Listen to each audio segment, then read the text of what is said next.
Welcome to One-on-One. I'm Greg Bassett, your host from the Salisbury Independent newspaper. It's a big day here at PAC 14 because we have our city administrator, Julia Glanz, here. Welcome, Julia. Good morning. So you're like the force behind the throne. You're the person who gets all the stuff done that Jake Day comes up with. That must be a big responsibility.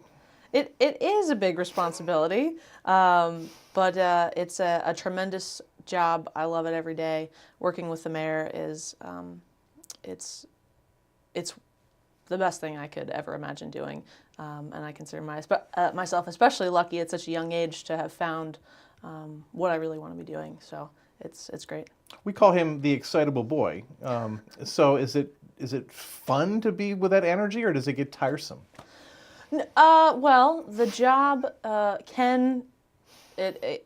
there's a lot going on in a day, so certainly there are days that I go home tired, but it's a good tired. The energy that the mayor brings to the table that then we all consume is great, and he expects a lot. He wants it done fast, and we try our best to meet those expectations. Do you have to say to him, like, calm down, or no, we can't do that? Sometimes. Because you seem like real stable, kind of stoic a little bit. Yeah, so sometimes if it's financial limitations or process limitations, we try to take a step back and look at the whole picture, and so just to make sure we're doing everything the right way, which sometimes can be with government. Some things take longer, which can be frustrating. So we try to do the most in the liminations that we have set before us. You've been around a while. You were deputy to Tom Stevenson for a long time, mm-hmm. And when you got the promotion, everyone just thought that was a great thing, that you had really earned it. So what is your job like? What do you do? So city administrator, I like to equate it to a business. So the mayor is the CEO of Salisbury. I'm the chief administrative officer, chief operating officer. So my job is to take his vision and make it a reality. So I get to work with our two new deputies and our... Right, that's an asset to have two people helping you. Yes. Yeah. Yes. And all of our wonderful department heads, and make sure that the day-to-day operations go smoothly, and we make that vision become a reality. Now, in my time, I've covered lots of municipalities, and I've seen department heads not get along, mm-hmm. Especially in Ocean City. They're always fighting with each other. Mm-hmm. But in Salisbury, it seems like a real team right now, at least. It is, and so the department heads, we have department head meetings every other week, and frequently I look around the room and I just think, wow, this is a powerhouse. They are all so talented and so dedicated and do a tremendous job. And then even when we go further into the organization, our middle management, our new supervisors, everybody feels this energy that's in Salisbury right now, and everybody's working as hard as they can. So it's a great time to be here. Yeah, they also really seem to know their jobs and know the issues and know the community. There's mm-hmm. no vagueness about that. Mm-hmm. Yeah, and there's a lot of years on the team for the most part. So they've been around the block. They understand the issues deeply, and most of them live in the city limits or right outside. So they're dedicated to this community. So that makes it a lot easier. Now the mayor did this big restructuring. Mm-hmm. It's actually kind of a simple restructuring. Mm-hmm. Did you help him with that, or how'd that come about? Yeah, that took a while to map out and to manage those moves properly. But we think that the restructuring really aligns with where our goals and our vision is. So we did that in July with the budget, and it's pretty much been smooth sailings since then. And especially with Amanda's department with infrastructure and development, right. That's been one of the biggest changes. Amanda Pollock, the engineer. Yes, she's amazing, and that whole department with the one-stop shop has probably been the biggest change that the community has seen, I would think, and they're doing a great job.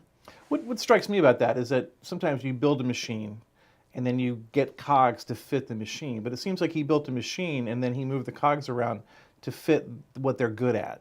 So like he almost built it for the people as well as for the machine. It's like a good mix. Yeah, and we had conversations early on about that, making sure that we're not developing it for one person, because that only lasts so long, and then you'd have to restructure again. So we tried to be as thoughtful during that process as possible, and I think it's going well. How many city employees? We have 430. Wow. It's a big team because we have police and fire and waterworks, utilities. Many cities don't have those three, so their numbers are smaller, but it's a great team. What's the hardest thing you have to work on? The hardest thing I have to work on, well, something I think I didn't realize would take so much time, if you do it right, is just employee issues Just all that that stuff, pop up. yes, it's amazing, You yeah. think you have a full day to yourself, and then something pops up and it's gone. But if you do it right and you hear your employees, I think it makes it a whole lot better than just rushing them out the door, and because they remember if you really take the time to hear them out. So I try to do that as best I can. I wanted to ask you, and I forgot to bring this up before, about the homeless issue. I'm really impressed with the homeless program and how that's gone. Yeah, so Theo Williams is our housing and homelessness manager. He's like the smartest guy I know. He is. Yeah. He's smarter than all of us. So we were so lucky to have him on the team. But he sort of came up with this idea probably 2 years ago now, was researching these housing first initiatives across the country and said, hey, we can do this here. We can really limit the impact on resources. And so we've housed, I think we have 25 folks housed right now, maybe 13 families, something like that. It's tremendous that you can really change somebody's life like that, and surround them with the case manager and the resources that they need to really succeed in life. So it's been tremendous. And it's not a gift. There's some challenges for everyone. They have to keep going. Yeah, and it's some folks aren't going to make it in the program with the rules that we have established, but overall, our success rate, I think, is much higher than in other cities. And we're one of the smallest cities in America that has this Housing First program, so it's really incredible that we're doing it. And the mayor said all the homeless vets are now housed. Yes. It's amazing. Yeah, we can confidently say that based on the numbers out there, so that's exciting. Just last week, you had some great news about the wastewater treatment plant. I know it's a silly thing to talk about, but it's a big deal, especially in terms of money and what the state thinks. Yeah, it's been a long time coming, and we're excited to cut a ribbon in May and sort of have that behind us and be treating the environment better that we can. A problem you all inherited. Yes, this administration did, and they've been working as hard. But you guys never say that. I never hear you go, well, we inherited this. You seem to have taken responsibility. Well, we can only move forward with what we're given, and we're really committed to making sure that it's up and running by May, and that the nutrients that are going into the river are at a environmentally friendly number, because that's a resource that we want to maintain and take advantage of as much as we can. Some big things coming up. You have a marathon coming up and a folk festival. Are you running? Well, no, I used to run, but something's gone wrong with me, and running's not the same. But I'm going to volunteer if that's any help. Okay, great. I got the email last week, so I'm going to volunteer. Great. But so you got the marathon coming up. What's the date on that? April 28th. April 28th. And I remember when the mayor first floated this, he was sort of hoping no one would sign up. But now there's like at least 400 people who are going to run. Yes. And the next fall, you've got the folk festival. So the cynical people that I love to hang around with always say, can the city really pull all this off? This is a lot of organization, a lot of stuff. It is a lot, but I don't think we've bitten off more than we can chew, especially with the folk festival. It's not us just planning this thing. We were chosen. We were one out of 32 or 33 cities that applied to host, and the organization that produces it, they didn't choose us on a whim. They know we can do it, but the city of Salisbury cannot do it on its own. That's why we need folks to volunteer and to contribute funds. So that's why we've pushed out for both of those things. You can volunteer online and contribute if you can. But it's going to be incredible. We went down to Greensboro for the Folk Festival in September that just wrapped up their 3-year stint of it, and I had really no idea what I was going to. Right. And people think banjos, and it's more than banjos. It is cultural traditions from across the world. Right. There is something for everything, and even if it's weird, like these throat singers or whatever, it's sort of mesmerizing, and people aren't going to get it really until it's here. And so I think this region, the state, those in drivable distance are incredibly lucky to have this asset so close. So I can't wait. And the marathon? We had our first training session with the mayor yesterday. The mayor's running, yes. Yeah. So and people can go run with him on what, Tuesdays and Thursdays, I heard? Yeah, we'll be advertising that schedule on Facebook. But he had his first run yesterday. I was out there with my dog at 6 a.m. in the city park. He said 6. For some reason, I thought it was 6 p.m. That's No, how it was dumb I am. early. I was like, why is he running at night? Yeah, it was rough. It was rough. I won't be running the whole marathon, but I'm happy to get out there and train a little bit. So the numbers are growing. People are signing up every day. So it's a qualifier for Boston and New York for the marathons. That's really huge. cool. That's huge, and it's an incredibly flat and fast course. Yeah. So I think we'll be pulling folks from all over the country to hopefully get their personal records up. And I love the marketing logo because the map is actually shaped like a person. Yeah, so that's if you're in the running community in who Salisbury. Who thought of that? If you're in the running community in Salisbury, that's a run, and it's called the Dude. Okay. So I'm not in that community, but Chris Damone, our public information officer, took that. Who runs 16 miles a day. Yeah, he's crazy. Yeah, that's pretty cool. A lot of energy downtown, lots of stuff going on. You're part of the young crowd who believes in the city as opposed to the cynical people like me who work our butt off to get out of the city. Why do you select Salisbury as a place to be? Well, we're talking about events and placemaking, and that is very important I think for anybody in a community. They want things to do, they want culture and new experiences. So we're, we've hired or contracted with Arts and Entertainment District to help provide more events, and we've got an exciting calendar of events this year. But that's what makes a place where you want to be. And as a college student, I never thought I would be here, but this community is special, and it wraps your arms around you and sort of makes you one of your own, and makes you want to stay here and believe in it. Well, and you're sort of the poster child for that because you were a success at the university. Yes. I remember getting press releases about your exploits there, your accomplishments, and the idea that someone who was successful like that actually stayed is like a big deal. Yeah, and I owe so much of that to Salisbury University and Janet, who's retiring this June. It creates a place where students can thrive if they choose to get involved and do well and meet people, and I owe so much of that to SU, but I can't imagine being anywhere else right now. And I'm originally from New York. I'm not from here. Where in New York? The east end of Long Island. Okay. So a ways away, but this place is special, and I am excited to see where it goes. How did you choose SU? My folks have their goal is to retire at some point here soon, and they've got a place in Cambridge. So I started coming down here earlier. But the second I stepped on campus, I fell in love with it. It's just a beautiful place to be, and I played tennis and was in the business school and loved it. That's cool. Forever people have said that there's college towns, but Salisbury is a town with a college, that there wasn't the connection. But I think you helped make that connection. Dr. Janet certainly drove that. And the community representatives they've had have been very involved with the city, with Eli and Robbie. So it's like is it a completely different feeling, or is this just what you're used to? I think it has changed. When I was a freshman, I think we were on the tail end of that.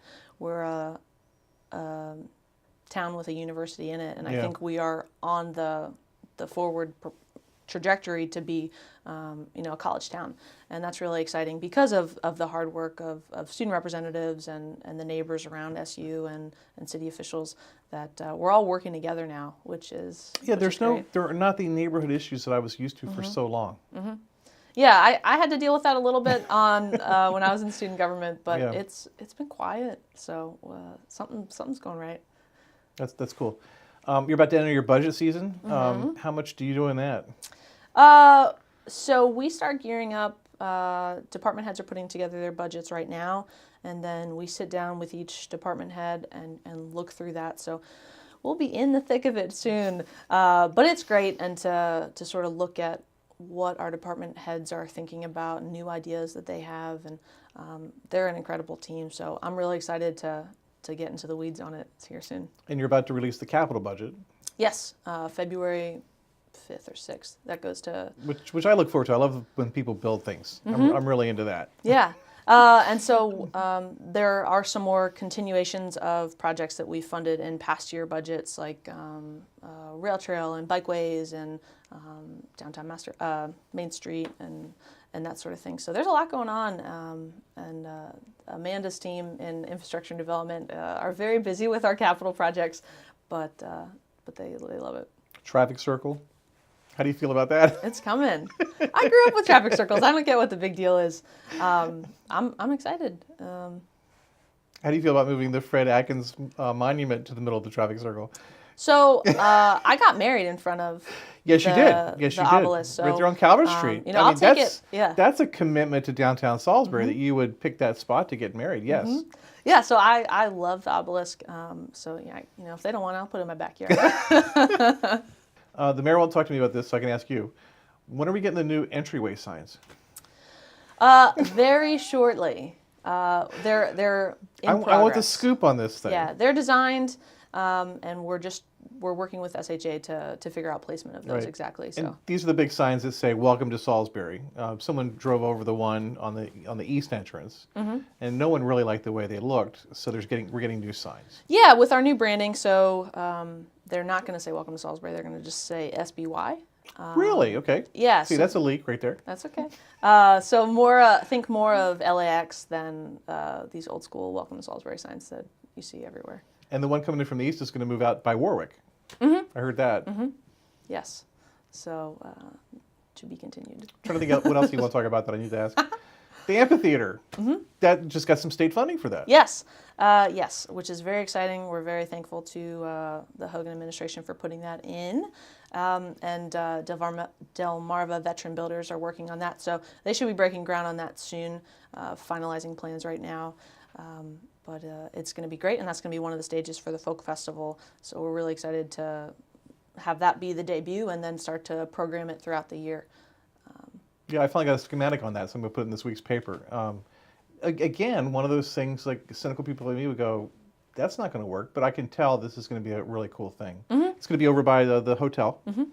Yeah, that space has sort of been a forgotten space in Salisbury, and I don't know if the design initially was the best layout, but we've tried to be thoughtful in that process and really take advantage of the space and maximize the amount of seating and think about everything that could be programmed there to be the most flexible. So, you know, cities all over the country have amphitheaters that work. It's going to work here. One thing I know we shouldn't talk about, the fire services agreement. Someone told me, sort of on the QT, that you were very involved with helping drive that thing and get it accomplished. Was that fun to work with the county on something like that? 'Cause it took forever. It did take forever. So I started, I think even before I got hired, Mayor Ireton asked me to be on the committee to help shuffle that through. And then once I got hired, I continued to work on it.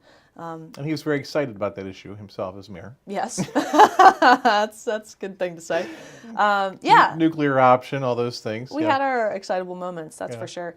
But at the end of the day, we all came together and figured out a plan that I think works for both of us and keeps the citizens of Salisbury and Wycomico County safe.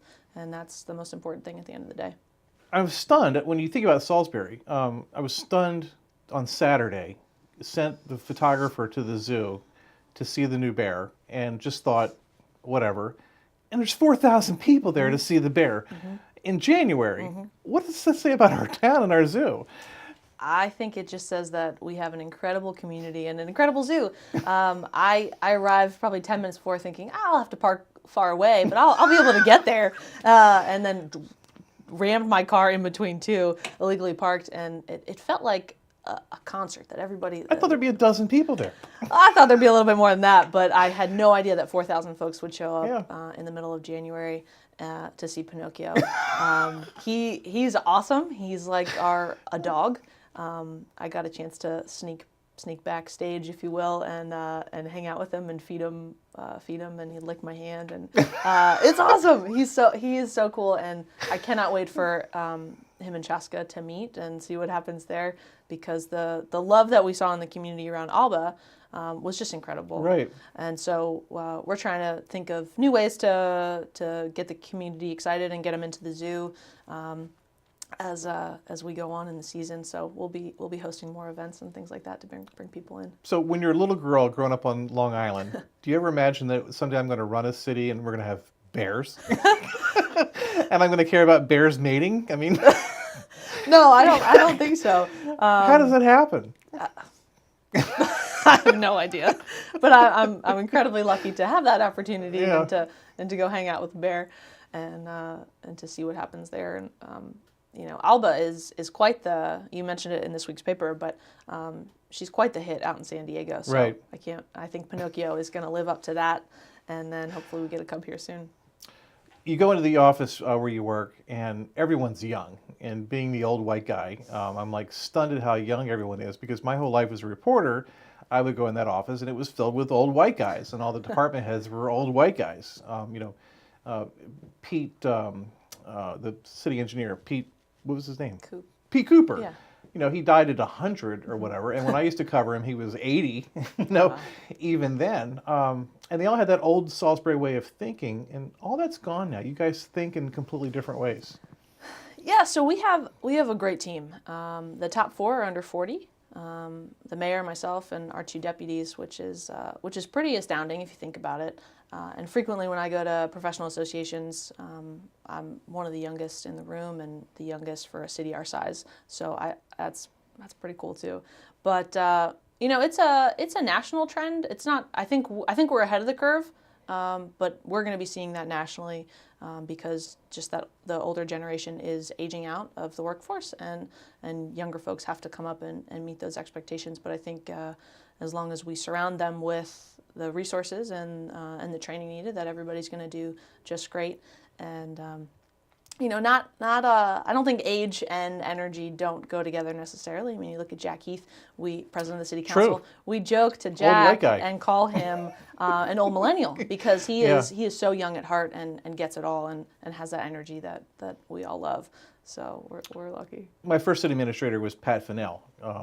And back for a long time, Salisbury had like sort of the caretaker mayors. They weren't really that active.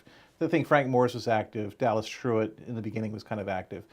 But Pat Fennell really ran everything. And I just remember like they would ask him questions at the council meetings, and he had this pipe, and he would take like 40, like he'd pack his pipe while he was waiting to answer the question. And it would take like 40, 50 seconds for him to answer. And he would sort of pontificate, and he was like this, oracle over there that knew everything. And no one else knew anything. And it's just so different now. I mean, that was the way Salisbury was run. Mm-hmm. Yeah, it's an exciting time, and I think recently we've sort of changed that way, and it's much more of a team mentality.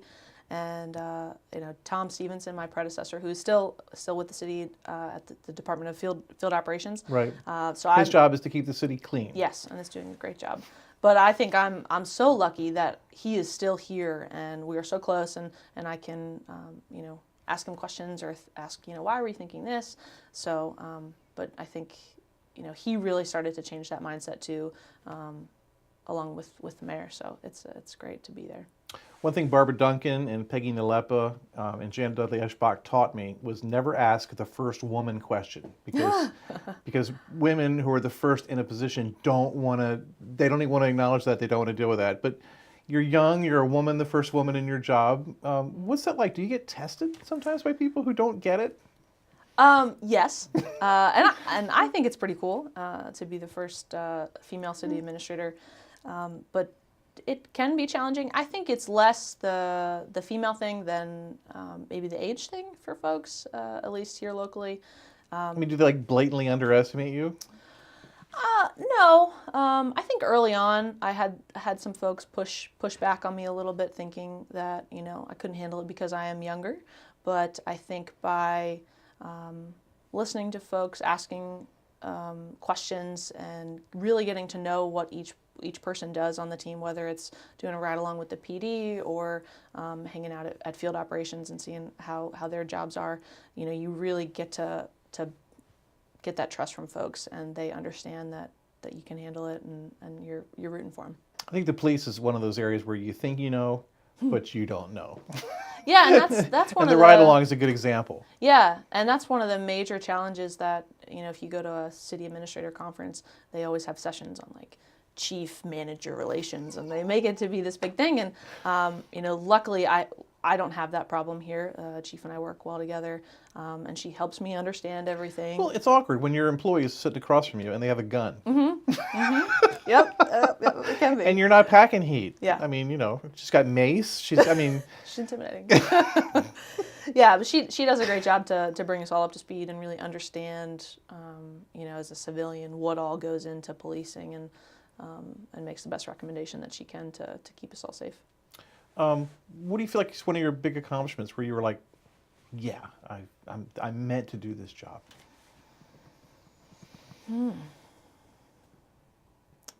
Some magic moment. Yeah, I'm so busy I don't get time to reflect. This is good. Well, I think just overall morale at the city of Salisbury Very important. is huge. Yeah. That makes or breaks you. And we are at a point, there's still room to grow, don't get me wrong, but it's a 180. And it seems like we're getting so many accolades recently, especially with the storm and things like that. But this is the first time that recently that just people are complimenting us on our customer service or how we handled something. And that all goes back to morale and how people feel in their jobs and how well they do in those. But that's really important, and I think it's not easy to make a change in that area fast, but I think we've done a lot in a very short amount of time. So, but we're constantly talking about it and seeing what areas we can improve upon. So, people say it to me all the time. Salisbury's on a roll. It's been on a roll for 4 or 5 years now. How can you sustain that momentum? I think by getting new ideas from the community or staff, and really listening to folks on what they believe in and where they want to see us go. Listening more than talking helps. And the infrastructure, the Main Street thing, the folk festival, I think that says a lot. The success of Third Friday. Yeah. I remember going to those things in the beginning. It was like, this is a waste of time, and now there's 5,000 people at some of them. Yeah, it's incredible. I remember as a freshman or sophomore finding out about Third Friday and wanting to go, and encouraging my friends to go. And they're like, "There's a downtown? How do you get there?" The ball drop. I was like, that. No one will ever show up for that. That'll never work. Yeah, and even this year, freezing cold, we had 2,000 folks come out. Froze the beer taps. Yes. So it's like, what's the point of being there? But I was still there. Yeah, people came out. So people, some people like to just be cynical, and that's fine. But I think there's way more folks in this community that believe in Salisbury and are behind us, working with us to make great things happen. Well, thank you for being one of those people who believes and for keeping your talents here and not taking them somewhere else. I mean, just as a local, I really, really appreciate it. You're welcome. Thanks for having me. She's Julia Glanz. She's our city administrator in the city of Salisbury, part of the brain trust that makes things work and keeps our mayor focused, like anyone needs to do that, but keeps him focused and keeps him on track. I'm thrilled to have her here today. I'm Greg Bassett from the Salisbury Independent newspaper, another edition of 101 right here on PAC 14.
First Shore Federal is proud to support PAC 14 and one-on-one. We'd encourage every business to support PAC 14 and pick a program and support it, and let's make a difference.